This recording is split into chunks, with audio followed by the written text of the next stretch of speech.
혹시 이런 경험 있으신가요? 친구들과의 모임에서 혹은 가족들과 대화 중에 나는 진심으로 배려했는데 상대방이 그걸 당연하게 받아들이거나 심지어 가볍게 여기는 듯한 느낌을 받은 적 말입니다. 이 이야기를 들으면 고개를 끄덕이는 분들이 많을 텐데요. 사실 이런 일은 생각보다 흔합니다. 한 설문조사에 따르면 60대 이상 응답자의 절반이 지나친 친절과 배려가 자신을 가볍게 보이게 만들었다는 경험을 했다고 답했습니다. 68세 김영수 씨는 동네 모임에서 늘 먼저 나서서 도움을 주고 상대의 부탁을 거절하지 않았습니다. 그는 모두와 잘 지내고 싶어서였죠. 하지만 시간이 지나면서 사람들이 그의 도움을 당연시하고 심지어 무리한 부탁을 하는 일이 늘어났습니다. 이런 상황이 반복되면서 김 씨는 스스로를 돌아보게 되었고 자신의 행동이 상대방에게 어떤 신호를 보냈는지 고민하게 됐습니다. 놀랍게도 연구 자료에서도 비슷한 결과가 나왔습니다. 인간관계 전문가들이 발표한 통계에 따르면 부드럽고 친절한 태도가 때로는 상대방에게 이 사람은 거절하지 않을 것이다라는 인상을 줄 수 있으며 이로 인해 무리한 요구를 당하는 사례가 40% 이상이라는 충격적인 결과가 확인되었습니다. 그렇다면 왜 이런 일이 생기는 걸까요? 전문가들은 우리의 작은 말투와 태도가 무의식적으로 상대방에게 신호를 보낸다고 설명합니다. 예를 들어 지나치게 겸손하거나 자신감 없는 태도는 상대방으로 하여금 이 사람은 약하다는 잘못된 인상을 주는 반면 중요한 순간에 차분하고 명확하게 자신의 의견을 전달하면 상대방은 전혀 다른 태도를 보인다고 합니다. 문제는 이런 사소한 행동들이 우리 인간관계에 얼마나 큰 영향을 미치는지 스스로 깨닫지 못하는 경우가 많다는 겁니다. 어쩌면 지금까지 우리가 무심코 반복해온 작은 습관들이 우리 가치를 흐리게 만들고 있었을지도 모릅니다. 그래서 오늘 영상에서는 이러한 습관들을 바꾸는 작은 비결을 알려드리려고 합니다. 상대방이 더 이상 나를 가볍게 여기지 못하게 하고 오히려 더 존중받을 수 있는 방법들을 함께 알아보겠습니다.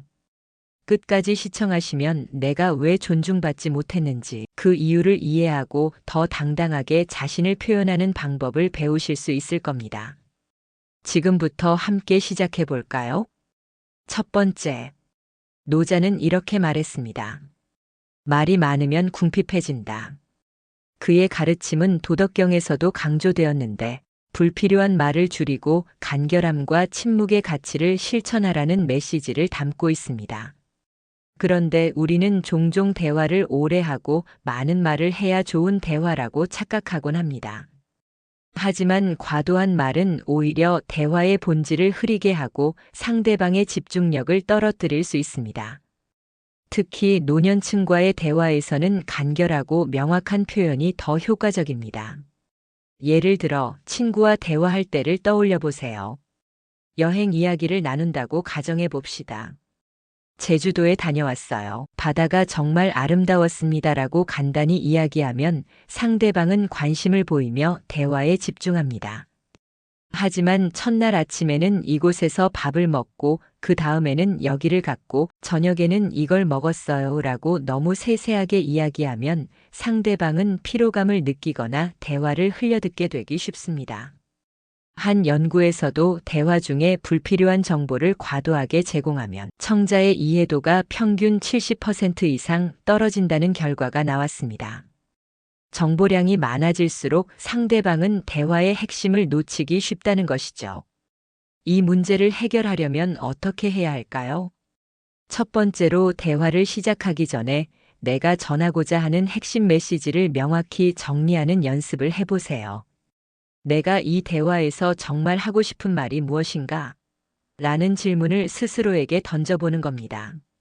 예를 들어 손자에게 조언을 한다면 복잡한 설명 대신 항상 정직해야 나중에 후회하지 않는다와 같은 간단한 문장이 더 오래 기억에 남을 가능성이 높습니다. 짧고 명료한 표현은 상대방에게 메시지를 강하게 전달할 수 있는 힘을 가집니다. 두 번째로 상대방의 반응에 귀를 기울이며 대화의 흐름을 조율하는 것도 중요합니다. 내가 말을 많이 한다고 해서 대화가 좋은 방향으로 흘러가는 것은 아닙니다. 오히려 경청하는 태도가 상대방에게 더 신뢰를 줄 수 있습니다. 대화는 일방적인 정보 전달이 아니라 서로의 의견을 나누고 소통하는 과정이기 때문입니다. 말을 줄이면 대화가 짧아지지 않을까? 라고 걱정하시는 분도 계실 겁니다. 하지만 대화의 품질은 길이로 평가되지 않습니다. 핵심은 내가 전달하고자 하는 메시지가 상대방에게 명확히 전달되었는가에 있습니다. 짧고 간결한 대화는 오히려 상대방이 내 말을 더 오래 기억하게 만들고 대화에 신선함을 더할 수 있습니다. 오늘부터 작은 변화를 시도해 보세요. 내가 정말 하고 싶은 말을 간결하게 정리하고 상대방의 반응에 따라 대화의 속도를 조율해 보세요. 이 작은 변화는 단순히 대화 기술을 향상시키는 것에 그치지 않고 상대방과의 신뢰를 강화하며 더 깊이 있는 관계를 만들어줄 것입니다. 두 번째, 우리가 흔히 말하는 겸손은 미덕이라는 말이 때로는 우리의 가치를 스스로 낮추는 결과를 초래할 수도 있다는 사실을 아시나요? 친구나 가족 혹은 지역 모임에서 열심히 도와주고 조언을 해줬는데 상대방이 그걸 당연하게 여기거나 심지어 무시하는 듯한 느낌을 받은 적 있으신가요? 공자는 이런 말을 남겼습니다. 군자는 자신을 낮추되 지나치지 않는다. 이 말처럼 겸손은 분명 중요한 덕목이지만 지나친 겸손은 자신감을 잃게 하고 오히려 주위 사람들에게 가볍게 보일 위험이 있습니다. 김영자님은 65세의 은퇴자로 지역 커뮤니티에서 자원봉사도 하고 후배들에게 조언도 많이 해주는 분입니다. 그런데 한 번은 후배가 정말 대단하세요. 라며 칭찬하자 아유 대단하긴요. 별거 아니에요 라고 대답했습니다. 그 후로 그 후배는 더 이상 김 씨에게 조언을 구하지 않았다고 합니다. 자신은 겸손하게 말한 것뿐인데 상대방은 오히려 별거 아니라고 하니까 굳이 도움을 받을 필요가 없겠다고 느낀 것이죠. 이런 일이 반복되면서 김 씨는 자신의 경험과 조언이 점점 가벼워지는 것 같은 느낌을 받았다고 합니다. 사실 이런 일은 직장에서도 가정에서도 흔히 일어납니다. 한 연구에서는 지나치게 겸손한 태도를 보이는 사람들이 자신의 의견이 무시되거나 중요하게 여겨지지 않는 경험을 더 자주 한다고 밝혔습니다. 상대방은 나의 말을 그대로 받아들이는 것이 아니라 겸손한 태도가 나의 자신감 부족으로 보일 수 있기 때문입니다. 그렇다면 이런 문제를 어떻게 해결할 수 있을까요? 먼저 칭찬을 받을 때 이를 기분 좋게 인정하는 연습부터 시작해 보세요. 별거 아니에요. 대신 감사합니다. 제가 정말 노력했습니다라고 답하는 겁니다. 이 단순한 표현만으로도 상대방은 당신을 더 진지하게 여기고 당신의 말을 더욱 존중하게 됩니다. 그리고 자신을 과도하게 낮추는 습관을 점검해 보세요. 예를 들어 지역 모임에서 누군가가 조언을 구할 때 제가 아직 부족해서 잘 모르겠지만 이라는 표현 대신 제가 해온 경험을 나누고 싶습니다라고 말해보세요. 이는 겸손함을 유지하면서도 당신의 경험과 지혜를 자연스럽게 드러낼 수 있는 방법입니다. 마지막으로 자신이 축적한 지혜와 경험을 긍정적으로 바라보는 태도가 중요합니다. 60대가 되면서 쌓아온 삶의 경험은 후배들에게 정말로 귀중한 자산이 될 수 있습니다. 지나친 겸손은 그 가치를 흐리게 할 수 있지만 적당한 자신감은 당신의 말과 행동을 더욱 빛나게 합니다. 당신이 스스로의 가치를 인정하고 당당히 표현할 때 주변 사람들은 그 지혜를 더 귀하게 여길 것입니다. 오늘부터는 자신을 가볍게 여기지 않도록 작은 변화부터 시작해 보세요. 이제는 당신이 쌓아온 경험과 지혜를 더 자신감 있게 세상과 나눌 때입니다. 세 번째, 나이가 들수록 대화에서 말하는 속도와 태도가 인간관계에 큰 영향을 준다는 사실, 혹시 생각해 보신 적 있으신가요?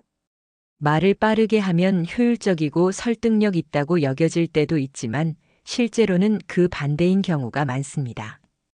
연구에 따르면 말을 너무 빠르게 하면 상대방은 내용보다 왜 이렇게 급하지? 라는 생각부터 하게 되고 대화 내용에 충분히 집중하지 못한다고 합니다. 이는 결과적으로 내 의도를 온전히 전달하지 못하고 오히려 불편함을 줄 수 있습니다. 62세의 박영숙님은 자녀들과의 대화에서 늘 답답함을 느끼곤 했습니다. 자신은 열심히 자녀들에게 조언하고 좋은 이야기를 전해주려 했지만 자녀들은 중간에 말을 끊거나 딴청을 피우는 일이 잦았죠. 처음엔 자녀들이 예의가 없다고 생각했지만 나중에 딸과 대화를 나누던 중 딸이 이렇게 말했습니다. 엄마, 말씀을 너무 빨리 하셔서 무슨 말씀인지 못 따라가겠어요. 차분히 천천히 얘기해 주시면 좋겠어요. 그 말을 듣고 박 씨는 대화 속도를 조절하기 시작했고 이후 자녀들과의 대화가 훨씬 부드러워졌다고 합니다. 이처럼 지나치게 빠른 말투는 상대방이 내가 전하고자 하는 메시지를 소화할 시간을 빼앗아 대화를 어렵게 만들 수 있습니다. 특히 나이가 들수록 빠른 말투는 상대방에게 청각적 부담을 주거나 말을 따라가는데 어려움을 느끼게 할 수 있습니다. 한 유명한 사례를 소개하겠습니다. 미국의 전 대통령 버락 오바마는 연설에서 항상 한 문장을 천천히 분명히 전달하며 청중의 집중을 이끌어냈습니다. 그의 연설 문구 Yes, we can은 단순하지만 템포를 조절해 전달했기 때문에 강렬한 메시지로 기억되고 있습니다. 연구에 따르면 정치인이나 연설가가 천천히 말할수록 청중은 그 말을 더 신뢰하고 메시지에 깊이 공감한다고 합니다. 그렇다면 어떻게 하면 대화 속도를 조절할 수 있을까요? 간단한 방법부터 실천해 보세요. 대화를 시작하기 전에 깊게 심호흡을 하고 한 문장이 끝날 때마다 잠깐 멈추는 연습을 해보세요. 이 작은 멈춤은 듣는 사람에게 진정성과 신뢰감을 전달하는 데 큰 도움이 됩니다. 혹시 너무 느리게 말하면 답답하게 느껴지지 않을까 걱정되시나요?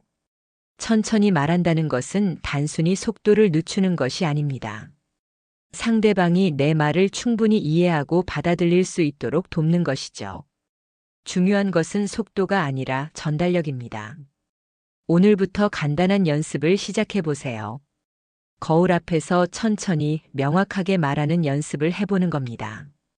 이 작은 변화는 당신의 대화에서 큰 차이를 만들어낼 것입니다. 상대방은 당신의 말을 더 진지하게 받아들이고 당신에 대한 신뢰감을 키우게 될 것입니다. 마지막으로 꼭 기억하세요. 말의 속도는 단순한 기술이 아니라 상대방에 대한 배려와 존중을 표현하는 방법입니다. 당신이 차분하고 천천히 말할 때 상대방은 당신의 말뿐만 아니라 당신 자체를 더 신뢰하게 될 것입니다. 네 번째, 불확실한 말은 신뢰를 잃게 만든다. 철학자 칸트는 순수의성 비판에서 명확하게 사고하고 도덕적 책임을 다할 것을 강조했습니다. 그의 가르침은 우리의 말과 태도가 타인에게 얼마나 큰 영향을 미치는지 잘 보여줍니다. 특히 대화에서 자주 사용하는 불확실한 표현은 상대방에게 혼란을 줄 뿐만 아니라 신뢰를 떨어뜨리는 원인이 될 수 있습니다. 예를 들어 손주가 학교 과제에 대해 질문했을 때 아마 이렇게 하면 될 거야 라고 말한다면 손주는 그 대답을 확신하지 못하고 불안해질 수 있습니다. 반면 이 방법이 맞아 이렇게 해보자라고 단호하게 말한다면 손주는 할 수 있다는 자신감을 얻게 될 것입니다. 우리의 말 한마디가 이렇게 상대방에게 큰 영향을 미칠 수 있는 것입니다. 실제로 한 연구에서는 발표자가 아마 또는 어쩌면과 같은 불확실한 표현을 자주 사용했을 때 청중의 신뢰도가 평균 30% 이상 낮아진다는 결과가 나왔습니다. 이런 불확실한 말은 듣는 사람에게 안정감 대신 혼란을 줄 가능성이 높기 때문입니다. 이는 일상 대화에서도 마찬가지입니다. 대화에서 괜찮을 거야라는 말보다는 괜찮아, 걱정하지 말라고 명확하게 표현하는 것이 훨씬 더 신뢰를 줍니다. 그렇다면 어떻게 하면 명확하고 신뢰를 주는 표현을 사용할 수 있을까요? 내 생각을 단호하게 정리하는 연습이 필요합니다. 말을 하기 전에 내가 진심으로 전하고자 하는 메시지를 먼저 정리해 보세요. 이 작은 습관은 대화의 신뢰도를 높이는데 큰 도움이 됩니다. 불확실한 표현을 의식적으로 줄이는 연습을 해보세요. 아마라는 말을 습관적으로 사용하는 대신 확신이 있는 부분에 대해서는 그렇게 하면 돼라고 자신 있게 말하는 겁니다. 이처럼 명확한 표현은 듣는 사람에게 안정감을 주고 당신의 말을 더욱 신뢰하게 만듭니다. 상대방의 질문에 대해 명확한 대안을 제시해 보세요. 예를 들어, 친구가 건강을 위해 뭘 먹어야 할까? 라고 물었을 때 글쎄, 이것저것 다 좋겠지라고 말하기보다는 채소와 단백질을 균형 있게 먹는 게 좋아. 내가 그렇게 해봤거든이라고 구체적으로 답하는 겁니다. 이런 대화는 상대방이 당신의 경험과 지혜를 더 깊이 받아들이게 만듭니다. 나이가 들수록 우리는 우리의 지혜와 경험을 전할 기회가 많아집니다. 이럴 때 명확하고 단호한 표현을 사용한다면 우리의 말은 더 큰 무게를 가지게 됩니다. 아마라는 말 대신 그렇다라고 말해보세요. 당신의 확신은 상대방에게 신뢰와 안정감을 줄 것입니다. 오늘부터 작은 변화를 시작해 보세요. 불확실한 표현을 줄이고 내 생각을 분명히 전달하는 연습을 해보는 겁니다. 이는 단순한 말투의 변화가 아니라 당신의 경험과 지혜를 더 빛나게 만드는 강력한 도구가 될 것입니다. 5번째, 말은 마음의 거울이다. 철학자 루크레티우스의 이 격언은 우리의 말이 곧 진정성과 내면을 반영한다는 깊은 통찰을 담고 있습니다. 그러나 우리가 일상에서 흔히 사용하는 감사합니다와 죄송합니다라는 표현도 때로는 그 진정성을 잃어버릴 수 있습니다. 적절한 감사와 사과는 인간관계를 더욱 풍요롭게 만들지만 과도하게 사용하면 오히려 그 가치를 약화시킬 수 있습니다. 박영숙님의 이야기를 들어볼까요? 영숙님은 늘 친구들에게 작은 도움을 받을 때마다 너무 고마워, 미안해서 어쩌지? 라는 말을 반복하곤 했습니다. 처음엔 친구들이 그녀의 말을 진심으로 받아들였지만 시간이 지나면서 그냥 인사치레구나라고 느끼는 일이 늘어났습니다. 진정성이 담기지 않은 말이 습관처럼 반복되다 보니 그녀의 말은 점점 가볍게 여겨졌습니다. 실제로 한 심리학 연구에 따르면 감사와 사과를 지나치게 자주 사용하는 사람들은 상대방으로부터 형식적이고 피상적인 인상을 남길 가능성이 높다고 합니다. 작은 일에도 과도하게 감사하거나 사과하면 상대방은 이를 진심이 아니라 단순한 습관적 표현으로 여길 수 있다는 것입니다. 이는 대화와 관계에서 나를 더 가볍게 보이게 만들 수도 있습니다. 그렇다면 어떻게 해야 할까요? 감사와 사과를 할 때 진심을 담아 구체적으로 표현해 보세요. 예를 들어, 친구가 당신을 도와줬다면 단순히 고마워라고 말하기보다 정말 큰 도움이 됐어. 너 아니었으면 어려웠을 거야 라고 말해보세요. 이렇게 구체적으로 표현하면 상대방은 당신의 진심을 더 잘 느낄 수 있습니다. 사과는 꼭 필요한 상황에서만 사용하는 것이 중요합니다. 예를 들어, 늦지도 않았는데 미안해, 기다렸지? 라고 말하기보다는 정말로 약속 시간에 늦었을 때 미안해, 다음엔 꼭 시간을 잘 지킬게라고 말하는 것이 훨씬 더 진정성 있게 다가옵니다. 사소한 일에도 지나치게 사과하면 상대방은 오히려 불편함을 느낄 수도 있습니다. 3번째로 감사와 사과의 대안을 더해보세요. 고마워, 다음번엔 내가 도울게라고 말하면 단순히 감사의 의미를 넘어 상대방과의 관계를 더 긍정적으로 발전시킬 수 있습니다. 이는 상대방에게 책임감과 진정성을 전달하며 대화의 품격을 높이는 방법이 됩니다. 나이가 들수록 대화에서 진정성을 유지하는 것은 더욱 중요합니다. 감사와 사과를 적절한 순간에만 사용하며 그 안에 내 진심을 담는 연습을 해보세요. 이 작은 변화는 단순히 말투를 바꾸는 데 그치지 않고 당신의 대화와 관계를 한층 더 깊이 있게 만들어줄 것입니다. 6번째, 스스로를 속이지 말라. 자신에게 정직하라. 철학자 소크라테스는 이런 가르침을 남겼습니다. 이 말은 단순히 진실을 말하라는 의미가 아닙니다. 타인의 감정과 의견에 휩쓸리지 않고 자신의 내면과 생각에 충실하라는 뜻이기도 합니다. 공감은 인간관계에서 중요한 덕목이지만 지나친 공감은 내 의견과 진정성을 약화시키는 함정이 될 수 있습니다. 73세 박영희 씨는 친구들과 수다를 나눌 때 종종 상대방의 의견에 동조하곤 했습니다. 친구가 요즘 우리 동네가 정말 엉망이야 라고 말할 때 별다른 생각 없이 맞아, 나도 그래라고 대답했죠. 하지만 사실은 동네에 긍정적인 변화가 많다고 느끼고 있었습니다. 반복적으로 자신의 진짜 의견을 숨기다 보니 대화가 점점 피상적으로 느껴졌고 친구들과의 관계에서도 진정성이 부족해 보인다는 생각이 들었다고 합니다. 실제로 한 연구에 따르면 대화 중 상대방의 의견에 무조건적으로 동조한 사람들은 자신의 의견을 표현하지 못하면서 불편함과 자기 상실감을 느낀다고 합니다. 공감이 대화의 중요한 요소이지만 무조건적인 맞장구는 상대방과의 관계에서 진정성과 신뢰를 약화시킬 수 있다는 의미입니다. 그렇다면 이 문제를 어떻게 해결할 수 있을까요? 먼저 자신의 생각을 분명히 하고 공감을 표현할 때도 진정성을 담는 것이 중요합니다. 예를 들어 친구가 그 사람 정말 별로야라고 말할 때 그렇게 느낄 수도 있겠지만 나는 좀 다르게 생각해라고 답하는 겁니다.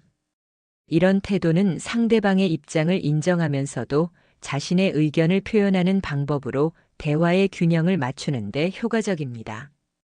공감이란 단순히 맞아, 나도 그래라고 말하는 것이 아닙니다.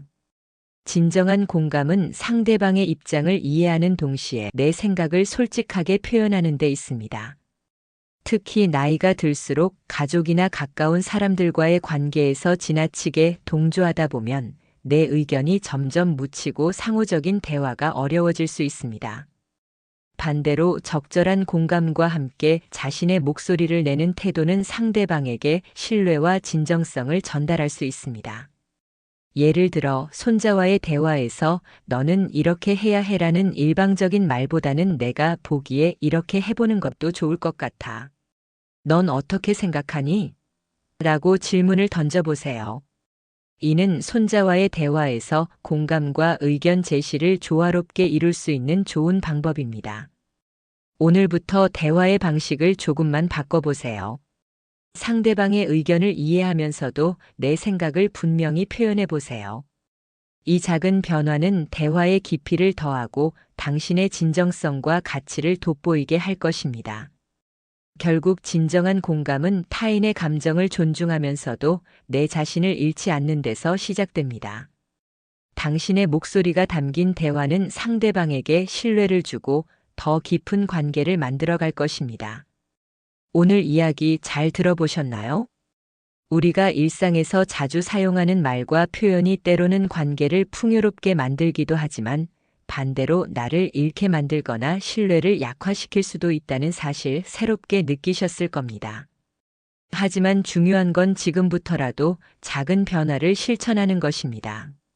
여러분의 대화 속에 진심과 명확함을 담아보세요. 지나친 겸손보다는 자신감을, 형식적인 감사와 사과 대신 진정성을, 불확실한 표현 대신 명확함을 선택해 보세요. 이러한 변화는 단순히 말을 바꾸는 것이 아니라 나 자신을 더 존중하고 상대방에게 더 깊은 신뢰를 전하는 과정입니다. 지금부터라도 한 가지씩 실천해 보세요.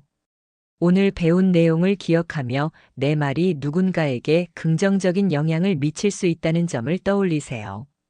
당신의 한마디가 누군가의 하루를 나아가 삶을 변화시킬 수도 있다는 사실을 잊지 마세요. 끝까지 시청해 주셔서 진심으로 감사드립니다. 오늘의 이야기가 여러분의 삶에 작은 변화의 씨앗이 되었길 바랍니다. 구독과 좋아요를 눌러주시면 앞으로도 더 많은 이야기를 함께 나눌 수 있습니다. 그럼 다음 영상에서 더 유익한 이야기로 찾아뵙겠습니다. 행복한 하루 보내세요.